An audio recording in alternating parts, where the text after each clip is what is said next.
आज शो का नोटिस भेज रहे हैं इनको जी, दूसरी जमात जी भेज रहे हैं। उन्होंने हमें शो कॉज नोटिस दिया है। मोहब्बत भरे तोहफे आए ऑपोजिशन लीडर की तकर्री के लिए। महंगाई जो है वो दिन ब दिन बढ़ती जा रही है, हमें घबराने की इजाज़त दे दें।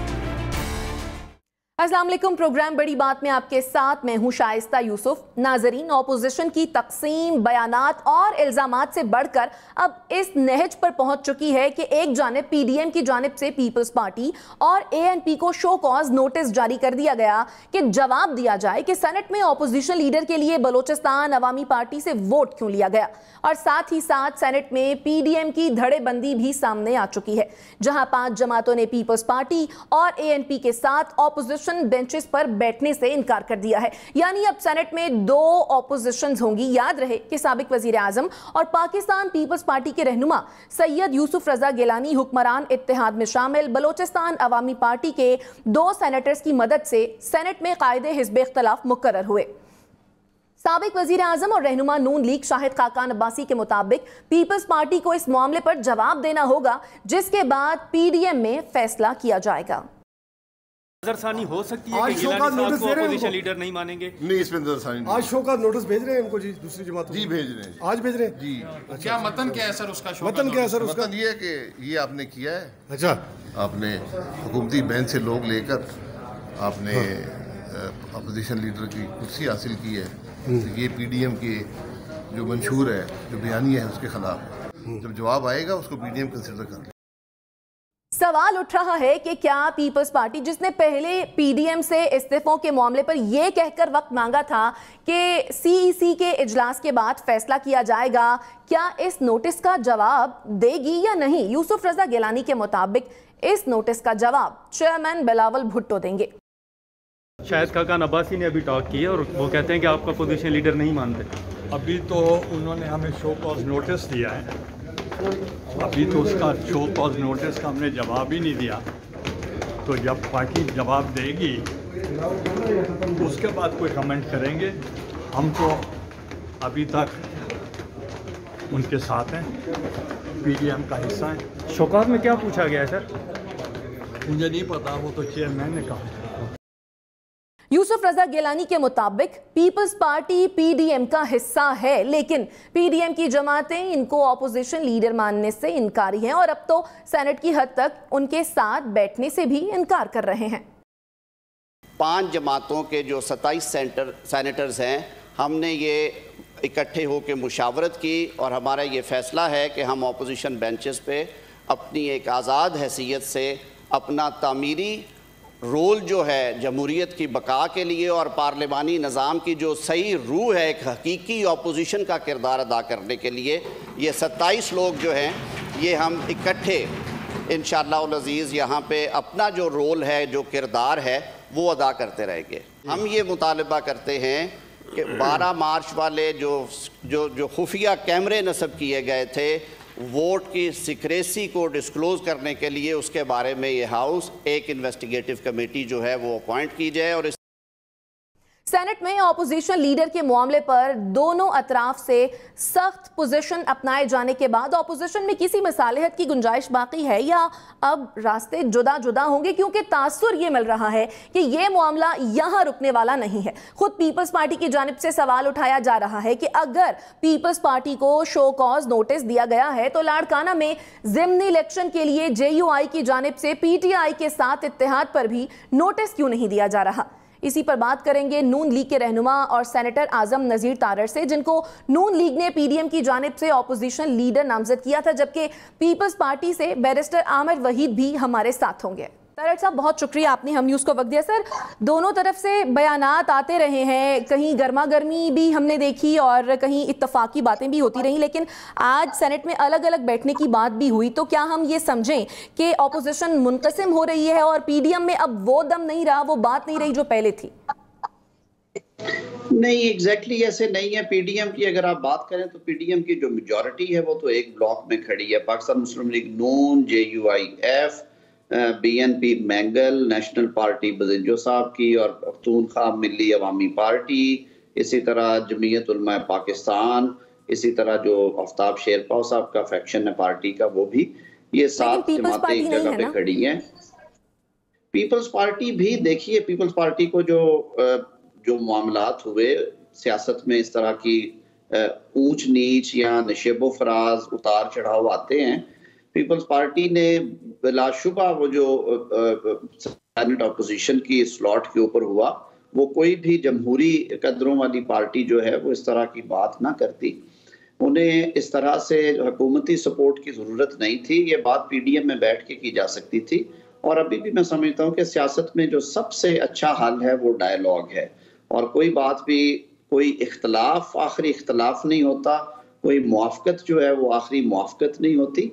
जैसा कि आप भी कह रहे हैं कि बात की जा सकती थी, अगर बात हो सकती थी तो बात की क्यों नहीं गई? क्यों उन्होंने आपके नाम पर एतराज़ात उठाए?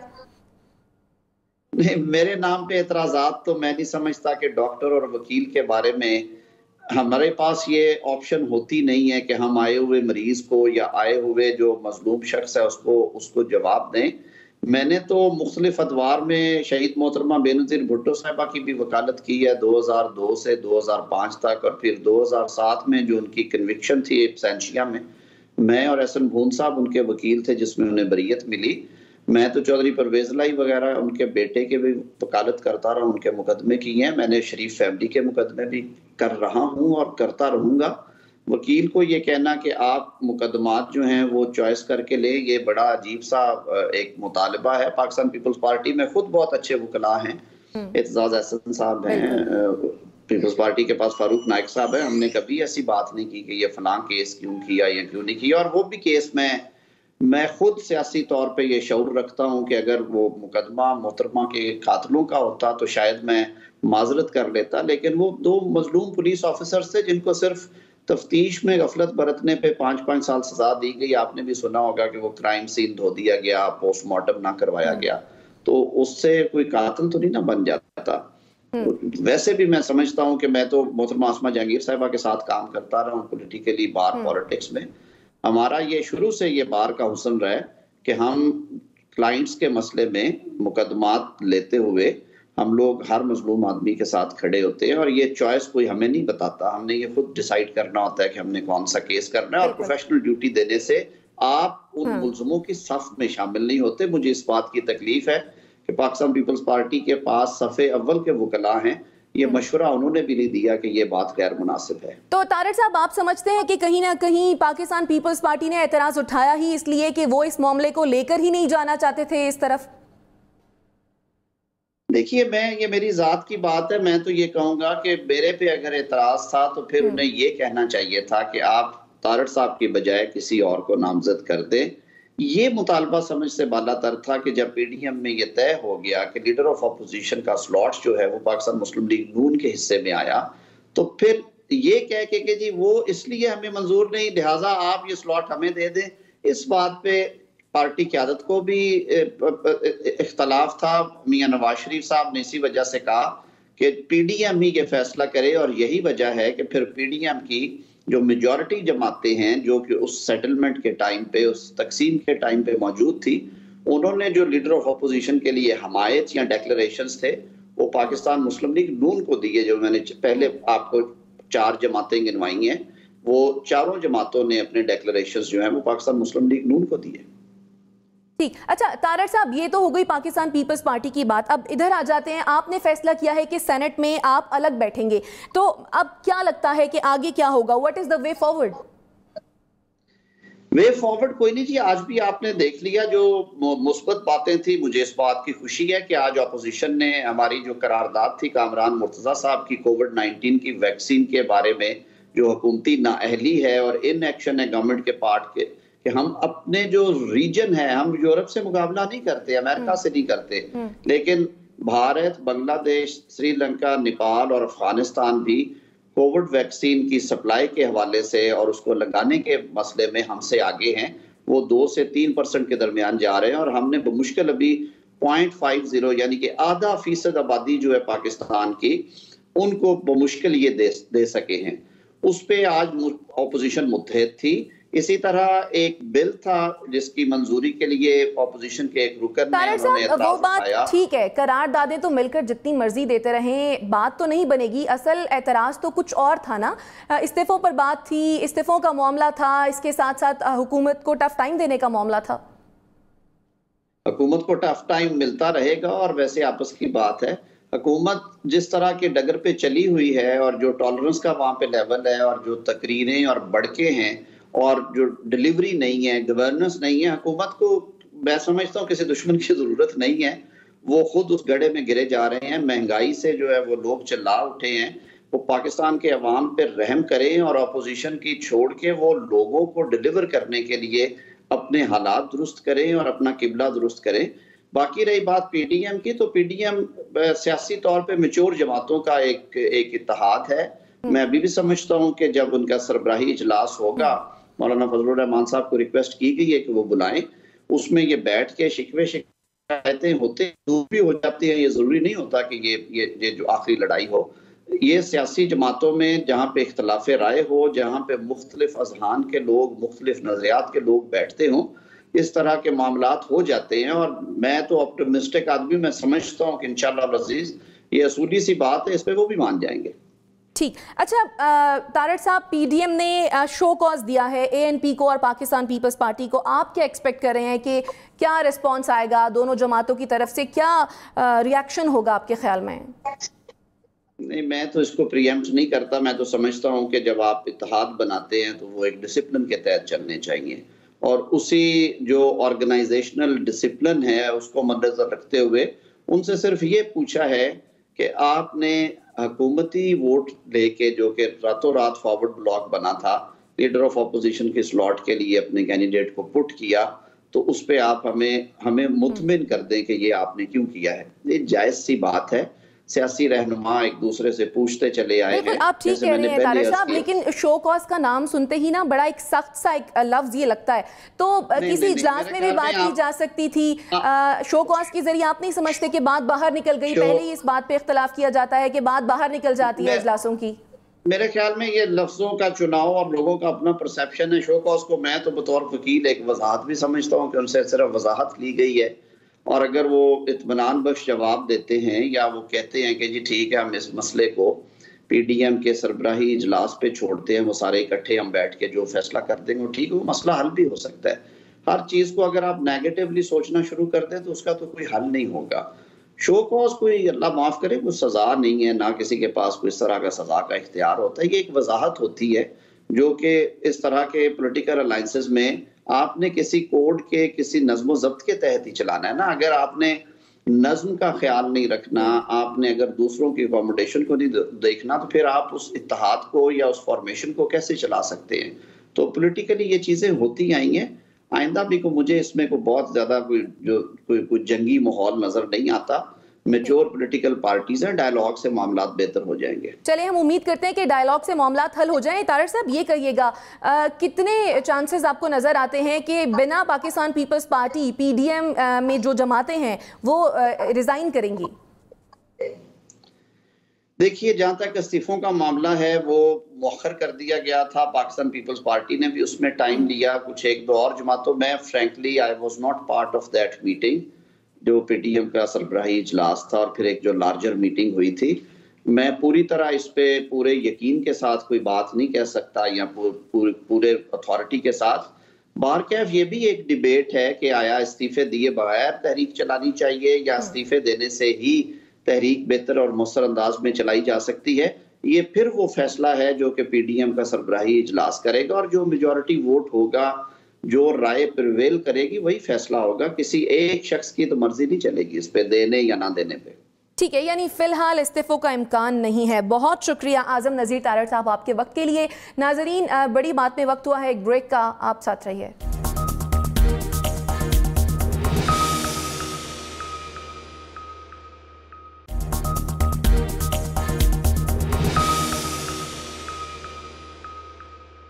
Welcome back after the break. Break पर जाने से पहले नाजरीन हमारे साथ मौजूद थे रहनुमा मुस्लिम लीग नून सेनेटर आजम नज़ीर तारड़, और इसी मामले पर बात करने के लिए अभी हमें ज्वाइन किया है पाकिस्तान पीपल्स पार्टी के रहनुमा है बैरिस्टर आमिर साहब।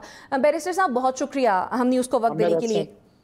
सर, सबसे पहले तो ये कहिएगा कि पीडीएम ने जो शो कॉज नोटिस दिया है आज पाकिस्तान पीपल्स पार्टी को और एएनपी को, तो क्या कहेंगे इस पर आप?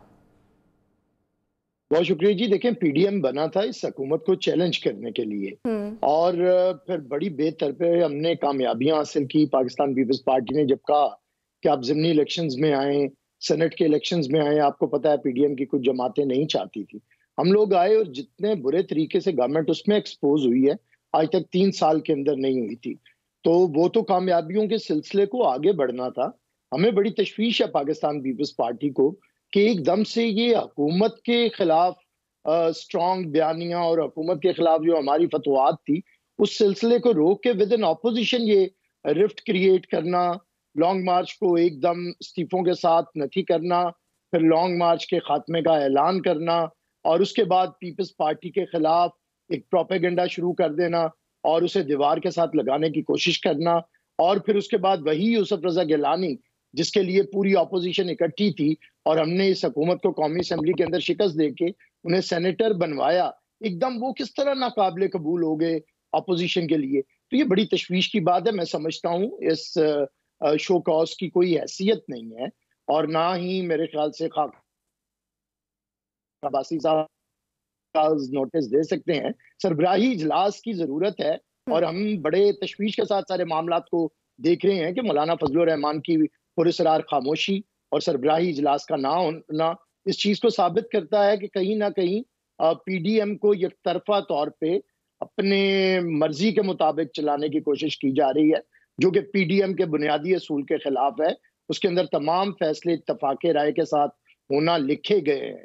तो मैं नहीं समझता कि शायद खाकान अब्बासी साहब के शो कॉज नोटिस की कोई हैसियत है। यानी आप समझते नहीं है कि शाहिद खाकान अब्बासी ने जो शो कॉज नोटिस जारी किया है उसकी कोई हैसियत है? तो फिर आप क्या कहेंगे, क्या इस शो कॉज नोटिस का जवाब देगी पाकिस्तान पीपल्स पार्टी? देखिए, पाकिस्तान पीपल्स पार्टी अपनी सीसी में बहुत से मामलात पे गौर कर रही है, जिस पे इस्तीफों का भी मामला है और दूसरे पीडीएम के मामलात भी हैं। और पीडीएम को देखिए, जो पीडीएम बनाने वाला है उससे कौन जिसे हमने शामिल किया है वो हमें शो कॉज नोटिस देंगे?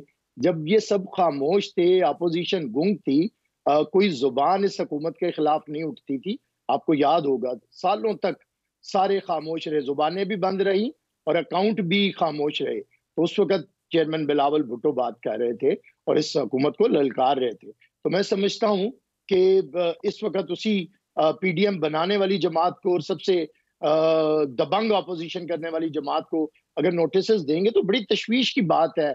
हम बड़ा तशवीश के साथ इन सारे मामलात को देख रहे हैं और मैं फिर कहूंगा कि हम मुतमन्नी हैं कि सरबराही इजलास हो और सरबराही इजलास ही का ये मैंडेट है कि उसके अंदर मामलात के ऊपर गौर किया जाए। पहले भी स्टीयरिंग कमेटी के अंदर कोई खुद से फैसला बनाने की कोशिश की गई कि अपोजिशन लीडर किसका होगा, जो बुनियादी असूल है अक्सरियत का उसे पामाल करते हुए। अगर पंजाब में अक्सरियत पीएमएलएन की है तो उनका लीडर ऑफ द ऑपोजिशन है, नेशनल असेंबली में उनकी है तो उनका ऑपोजिशन लीडर है, जेयूआईएफ अगर केपी के असेंबली के अंदर अक्सरियत में है तो उसका ऑपोजिशन लीडर है। तो सेनेट के लिए असूल को क्यों बदला जा रहा है? सेनेट, और यही वो तशवीश की बात है कि इस पे गुफ्तगू करने की बजाय नए नए महाज खोले जा रहे हैं। इस वक्त मौका ये है कि इस हुकूमत ने मईशत की बर्बादी के बाद अब स्टेट बैंक को IMF के हवाले करने का पूरा तैयार किया है और पाकिस्तान की मईशत बर्बाद है, गुर्बत अरूज पे है, महंगाई। बैरिस्टर साहब, चलें वो मामला तो एक तरफ, अगर हम पीडीएम की बात करते हैं, पाकिस्तान पीपल्स पार्टी का मौकफ हम देख रहे हैं कि बड़ा ही वाज़ेह है। उधर मुस्लिम लीग नून बड़ा ही सख्त मौकफ अपनाए हुए है। अगर सरबराही इजलास बिलफर्ज हो भी जाता है तो कंक्लूजन क्या होगा? चीजें तो वैसे ही रहेंगी। मेरे ख्याल से चीजें वैसे नहीं रहेंगी। जब आप गुफ्तगू शनीद करते हैं तो जो फिर वॉइस ऑफ सैनिटी होती है वही प्रिवेल करती है। तो पीपल्स पार्टी लचक दिखाएगी। बहुत हम तो हमेशा देखिए, पीपल्स पार्टी ने पीडीएम बनाया है, हम तो इसे बचाना भी चाहते हैं और आगे लेके चलना भी चाहते हैं। बात ये, पहले भी जब ये इस्तीफों का मामला आया था, जिमनी इलेक्शंस का आया था, सेनेट का आया था, एक शोर मचाया गया था कि ये नहीं होगा, फिर बाद में सबने हिस्सा लिया। और देखे ना, अगर इस्तीफे इतने जरूरी थे कि उसे लॉन्ग मार्च के साथ नहीं करना, तो हम तो समझ रहे थे फिर अब तक पीएमएलएन और जेयूआई ने इस्तीफे दे के इस हुकूमत को घर भेज दिया होगा इतने दिनों में। तो इसका मतलब है कि जब आप ये कर ही नहीं सकते और ये इसका कोई ये हल नहीं है जमहूरी निज़ाम के अंदर, तो फिर आपको गुफ्तो-शनीद करनी पड़ेगी। और जब आप गुफ्तो-शनीद करेंगे फिर पता चल जाएगा कि इसके मौक़िफ़ के अंदर क्या मजबूती है। प्रोपेगेंडा करना एक डिफरेंट चीज़ है, सियासी तहरीक चलाना एक मुख्तलिफ बात है। पाकिस्तान पीपल्स पार्टी और पीडीएम की कुछ जमातों में जो इख्तलाफ राय आ रहा है हिकमत अमली के बारे में, वो उनकी जो सियासत है और सियासी मेरास है उसका फर्क हो सकता है। हमारी सियासी मेरास तो बैरिस्टर साहब, ये जो सरकारी ऑपोजिशन लीडर बनाने का इल्जाम जो आपकी जमात पर लगाया जा रहा है, आपके ख्याल में फिर ये इल्जाम क्यों लग रहा है? इस तरह तो बातें करेंगे सरकारी ऑपोजिशन वो होती है जो ललकारे, सरकारी ऑपोजिशन तो वो होती है जो ऑपोजिशन ही ना करे। अब मुझे बताएं कि आज तक पंजाब के अंदर क्या ऑपोजिशन का रोल, लेकिन ऑपोजिशन को हुकूमत के वोट भी तो नहीं पड़ते ना। हमने कोई वोट नहीं लिए हुकूमत के, हमारे अपने हैं वोट, वो आए हैं और कुछ आजाद सेनेटर्स हैं, वो पीएमएलएन के सेनेटर आजाद हैसियत के अंदर खड़े हैं। और अगर कोई आजाद मेंबर्स आके अपोजिशन बेंचेस पे बैठ रहे हैं तो आप उन्हें कैसे रोक सकते हैं? ये तो फतह है अपोजिशन की कि अपोजिशन की तादाद। और आज देखें, आज हमने बिल को एक बिल को एक्सेप्ट किया है, गवर्नमेंट को शिकस्त हुई है, तो ये फिर वही वोट है ना अक्सरियत के अंदर, इनके 27 वोटों से तो वो करारदाद। लेकिन फिर बैरिस्टर साहब आप भी तो फिर काउंटर कर गए ना इस बयानिए को। तय ये हुआ था कि इत्तफाक राय से मामला हल होना है। हम आज भी कहते हैं कि इत्तफाक राय से होना है। हम तो देखें हमारे लहजों के अंदर कोई ऐसा एग्रेसिव होना नहीं है कि अपोजिशन के इस बेहतरीन इत्तेहाद को किसी किस्म की ठेस पहुंचे। अब ये जो रवैये हैं, मैंने आपको पहले बताया, ये सोच के फर्क के हैं। हम शहीद भुट्टो और बीबी की सियासत करने वाले हैं। हम निजाम के अंदर रहते हुए, पार्लियामेंट के अंदर रहते हुए पार्लियामेंट को बकार देते हैं, आइन को बहाल करते हैं। लेकिन ये इनका दूसरा तरीकाकार है। ये कहते हैं सड़कों पे आए और किसी नादीदा कुव्वत के कहने पे कोई अमल करें। यानी बैरिस्टर साहब कहीं ना कहीं इख्तलाफ तो नजर आ ही रहा है पाकिस्तान पीपल्स पार्टी और मुस्लिम लीग नून में। अच्छा ये कहिएगा, आजम नजीर तारड़ ने आज सेनेट में अलग बेंचेस पर बैठने की बात की है, यानी ऑपोजिशन भी जो है वो 2 हिस्सों में तकसीम होने जा रही है। आप क्या कहेंगे? देखिए, अगर तो आज भी सेनेट के अंदर अपोजिशन जो है पीएमएलएन, वो उन लोगों के हाथों में दे दें जो तजर्बाकार लोग हैं, जो सेनेट के अंदर रहे हैं, वो एक दूसरे के साथ आला ज़रफ़ी के मामला जानते हैं। तारड़ साहब को तो अभी बिल्कुल जुमा 8 दिन हुए हैं। इससे पहले ना वो कभी सूबाई असेंबली में, ना कभी कौमी असेंबली में, ना कभी सेनेट में आए। एकदम से वो पीडीएम के इत्तेहाद के लिए खतरा बन गए हैं, मैं समझता हूँ। तो खुद से भी इन्होंने अपने सारी सीनियर लीडरशिप को पीछे करके तो तारड़ साहब को लाके बिठा दिया है। अब तारड़ साहब ऐसी दरखास्तें अगर देंगे तो मैं नहीं समझता कि वो फायदामंद होंगी। और बड़ी जल्द आपको नजर आएगा कि जितने भी ऐसे फैसले पीडीएम के प्लेटफॉर्म से बनाने की कोशिश की जा रही हैं वो रद्द होंगे। पीडीएम के अंदर विजडम की बात ही चलेगी और पीडीएम को आगे बढ़ना है, इस हुकूमत को चैलेंज करना है, तो उसके लिए इत्तेहाद की जरूरत है। अकेले किसी से इनसे ऑपोजिशन नहीं हो सकती। ये बिल्कुल आप ठीक कह रहे हैं, अकेले ऑपोजिशन नहीं हो सकती। बैरिस्टर साहब जरा ये फरमा दीजिएगा, क्या मौलाना साहब का और आसिफ अली जरदारी साहब का कोई राब्ता हुआ है आपस में? रहते हैं। अब मौलाना साहब जरा बीमार हैं, मौलाना साहब तो बिल्कुल खामोश हैं आजकल। ये इन्हीं बातों पे हमें तशवीश है कि मौलाना साहब भी खामोश हो गए और पीएमएलएन की भी क़यादत भी खामोश। तो बैरिस्टर साहब, एक तरफ मौलाना साहब खामोश हो गए हैं, दूसरी जानिब आजम नजीर तारड़ साहब ये कह रहे हैं कि ऑपोजिशन अलग अलग बैठेगी। तो आप नहीं समझते कि इस सब का फायदा किसको होगा? कम से कम पीडीएम या ऑपोजिशन को तो नहीं होने जा रहा, हुकूमत को होगा ना? जी बिल्कुल बिल्कुल, बहरहाल इसका फायदा अभी तक हुकूमत को हो रहा है। आज भी हमने सेनेट के अंदर होशमंदी से काम किया है। हमने करारदाद पे इकट्ठे वोटिंग की है और अपोजिशन को टूटने नहीं दिया। पाकिस्तान पीपल्स पार्टी ने टूटने देगी। Leader of the opposition Syed Yousuf Raza Gilani है, जहां दीदा सियासतदान है, मुफाहमत को जानते हैं, तो वो तो दूसरों को साथ लेकर गुर्ब भी जानते हैं, तो अपोजिशन को तो वो जरूर लेके चलेंगे। लेकिन आप देखें ना, इन रवैयों की वजह से जो नुकसान हो रहा है इस वक्त, उसका फायदा सीधा सीधा हुकूमत को है। हमें समझ नहीं आती मौलाना साहब खामोश क्यों है, और हमें समझ नहीं आती कि आजम नजीर तारड़ साहब को इतना कौन सा मसला है कि विद इन ऑपोजिशन वो रिफ्ट क्रिएट करना चाह रहे हैं। वो बताना चाहते हैं चलें, देखना यह है कि मफाहमत, जो आपने कहा कि यूसुफ रज़ा गिलानी मफाहमत से काम करते हैं, तो अपोजिशन को यकजा करने में कितने वो कामयाब हो पाएंगे। Thank you so much barrister साहब आपके वक्त के लिए। नाजरीन, प्रोग्राम बड़ी बात में वक्त हुआ है ब्रेक का, आप देखते रहिए बड़ी बात।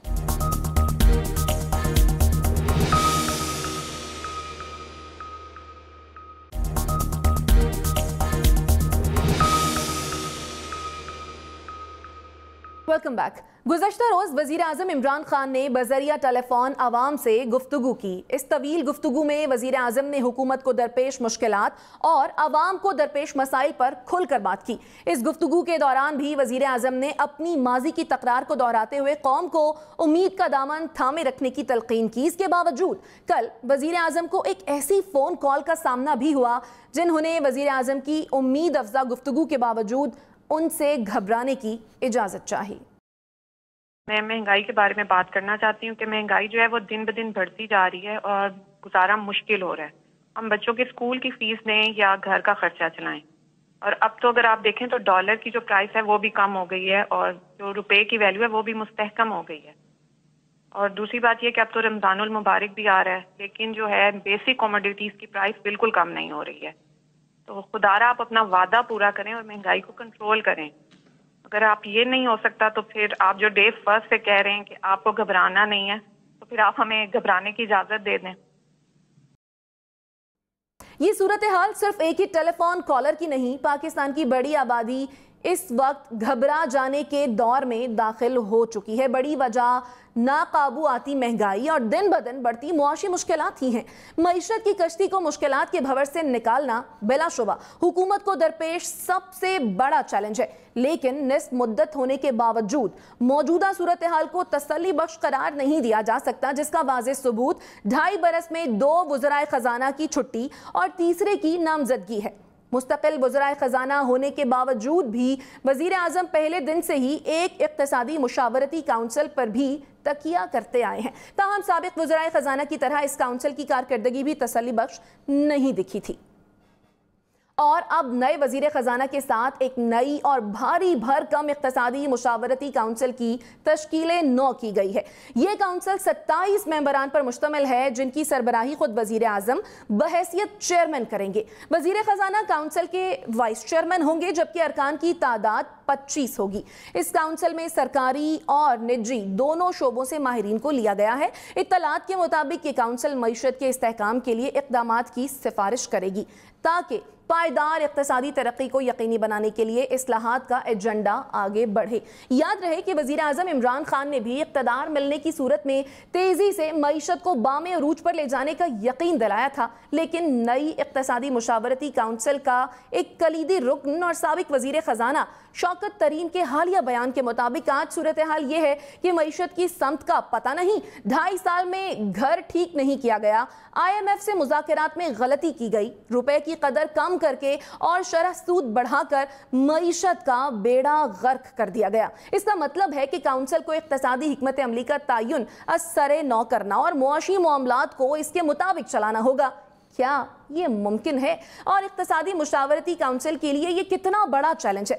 तफसीली बात करेंगे इसी काउंसिल के एक रुकन और नामवर माहिर मईशत डॉक्टर आबिद क़य्यूम सुलहरी से। Thank you so much Abid Qayyum Sulehri साहब आपके वक्त के लिए। सर कहिएगा, आपके ख्याल में वज़ीर आज़म को इकनॉमिक एडवाइजरी काउंसिल को असर नौ तश्कील देने की ज़रूरत ही क्यों पेश आई, जबकि पहले ही एक काउंसिल मौजूद है? देखिए, एडवाइस लेना जो है वो तो एक प्रेरोगेटिव है और वो किससे लेनी है ये तो वज़ीर आज़म ज़्यादा बेहतर जानते हैं। पहले वाली काउंसिल में भी बहुत क्रेडिबल नाम थे, बड़े एक्सपीरियंस लोग थे अपने अपने फील्ड्स में। ये वाली जो काउंसिल है इसमें भी इक्वली कॉम्पिटेंट लोग जो हैं वो मौजूद हैं और वो एडवाइस दे सकते हैं।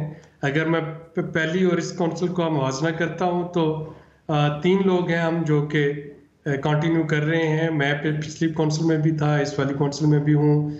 इसी तरीके से गवर्नर स्टेट बैंक होते थे सलीम रज़ा साहब, वो इन दोनों काउंसिल्स में मौजूद हैं। और इजाज़ नबी साहब एक बड़ा मारूफ नाम है, इकोनॉमिस्ट हैं लाहौर बेस्ड, वो इसमें मौजूद हैं। तो जो पहली काउंसिल थी उसमें अगर मैं देखता हूँ तो शायद उसमें एकेडमिक जो टिल्ट था वो थोड़ा सा ज़्यादा था। डॉक्टर शफाक हसन खान साहब भी उसके मेंबर थे, साकिब शहरानी साहब भी उसके मेंबर थे। ये वाली जो कौंसिल है इसमें एकेडमिशियन भी हैं, इसमें बिजनेस की नुमाइंदगी जो है वो भी शामिल है। तो मेरा नहीं ख्याल कि कॉम्पोजिशन में कोई फंडामेंटल जो है वो चेंज है। सिर्फ ये है कि जो मुख्तलिफ सेक्टर्स रिप्रेजेंट हुए हैं वो उसमें कुछ नए लोग जो हैं वो आ गए हैं। तो अदरवाइज उनकी कॉम्पिटेंसी या क्रेडिबिलिटी या उनकी जो अपने अपने शोबा है ज़िंदगी में जो महारत है उस पर तो कोई दो आरा नहीं है, ना पहली कौंसिल में ना इस कौंसिल में। अगर मैं पहली और इस कौंसिल को थोड़ा सा मज़ीद देखता हूँ तो पहली कौंसिल में जो गवर्नमेंट ऑफिशियल्स थे, जो मिनिस्टर इसमें नुमाइंदगी थी, वो इतनी ज़्यादा नहीं थी।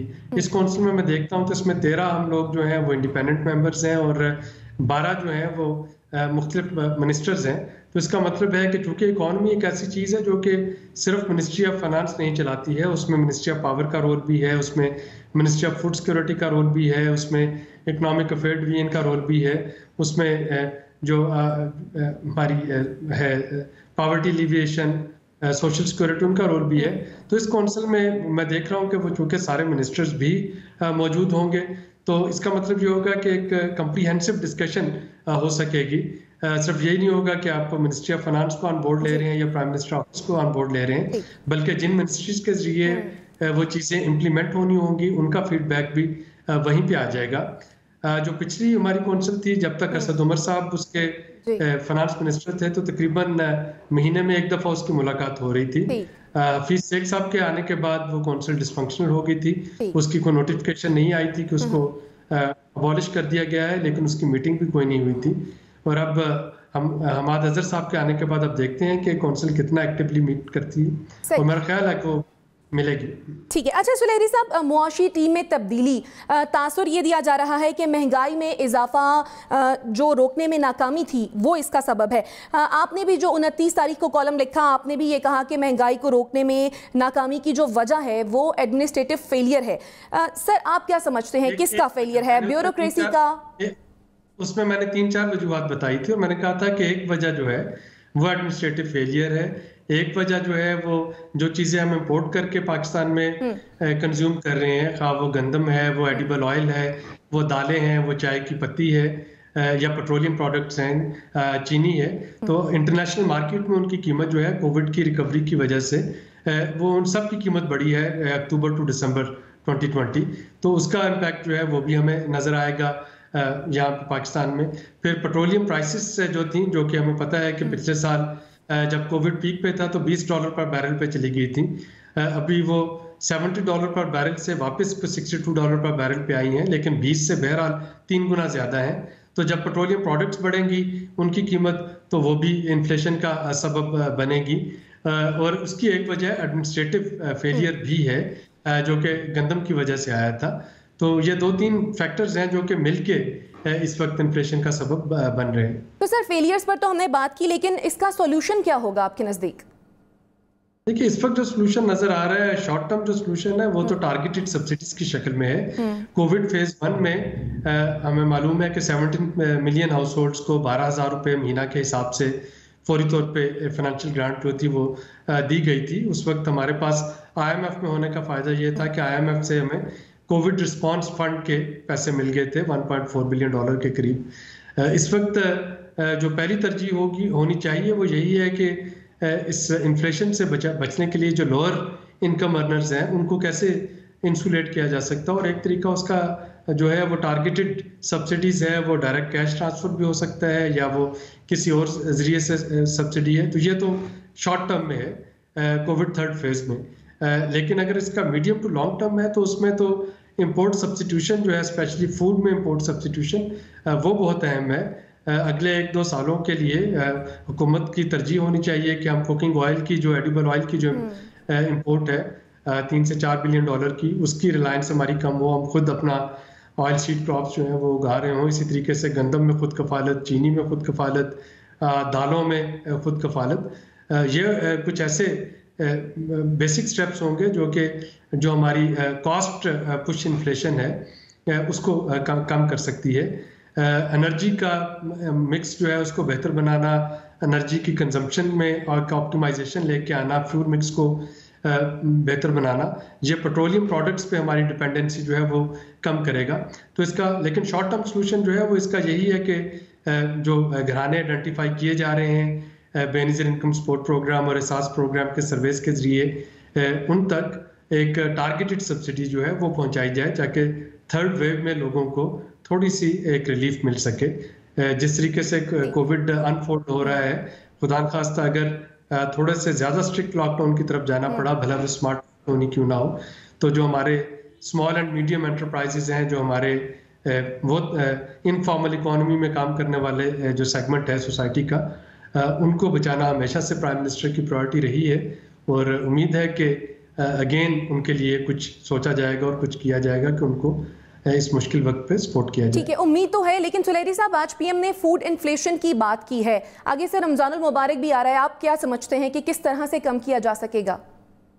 देखिए, रमजानुल मुबारक जो है एक बड़ा बाबरकत सादतों वाला महीना है, लेकिन बदकिस्मती से हमारे यहाँ उसको एक प्रॉफिटियरिंग का महीना जो है वो बना दिया गया है। और हर किसी की कोशिश होती है कि उसमें जितना मुनाफा कमाया जा सकता है वो कमा ले। डिमांड भी बढ़ जाती है कुछ चीज़ों की, स्पेशली फलों की और बेसन की, खुर्दनी तेल की, लेकिन उस डिमांड के मुकाबले में होर्डिंग ज़्यादा बढ़ जाती है। और यहाँ पे एडमिनिस्ट्रेटिव मेजर्स जो हैं वो बहुत ज़रूरी हैं। जिस डिस्ट्रिक्ट का डीसी जो है, जिस तहसील के एससी और जहाँ पे डीपीओ एक्टिव होंगे, वहाँ पे आप देखेंगे कि इन्फ्लेशन जो है रमज़ान में कंट्रोल की जा सकेगी। हुकूमत ने अभी एक काफ़ी बड़ा पैकेज जो है वो अनाउंस किया है यूटिलिटी स्टोर्स के जरिए सब्सिडाइज फूड पहुंचाने का। अब ये देखना होगा कि उस सब्सिडाइज फूड की जो आगे डिस्ट्रीब्यूशन है वो वाक़ईतन हो जाती है, और ये ना हो कि वो पिलफरेज हो जाए और उस पिलफरेज पे की वजह से उसको रोकने के लिए डिस्ट्रिक्ट एडमिनिस्ट्रेशन जो है उसको काफ़ी एक्टिव रोल प्ले करना होगा। और रमज़ान अगर हम देखें तो ये फिलैंथ्रोपी का महीना भी है। इसमें लोग जो है वो सदकात और खैरात वो भी दे रहे होते हैं। तो अगेन वहाँ पे एक टारगेटेड अगर कोई एफर्ट कर ली जाए, कंसोलिडेटेड और टारगेटेड एफर्ट, ताकि वो जो प्रोफेशनल बैगर्स हैं सिर्फ वो सारे सदकात खैरात उन तक सिर्फ ना महदूद होकर रह जाए, बल्कि जो ब्लू कॉलर लोग हैं, वो लोग जिनको के हुकूमत टारगेट करना चाहती है, इसमें जो प्राइवेट फिलैंथ्रोपी है वो भी शामिल हो के हम अपने मुस्तहकीन जो भाई बहन हैं उनका ख्याल कर सकें। Thank you so much Abid Qayyum Suleri साहब, आपके वक्त के लिए। नाजरीन, प्रोग्राम बड़ी बात से मुझे और मेरी टीम को दीजिए इजाज़त। अल्लाह निगहबान।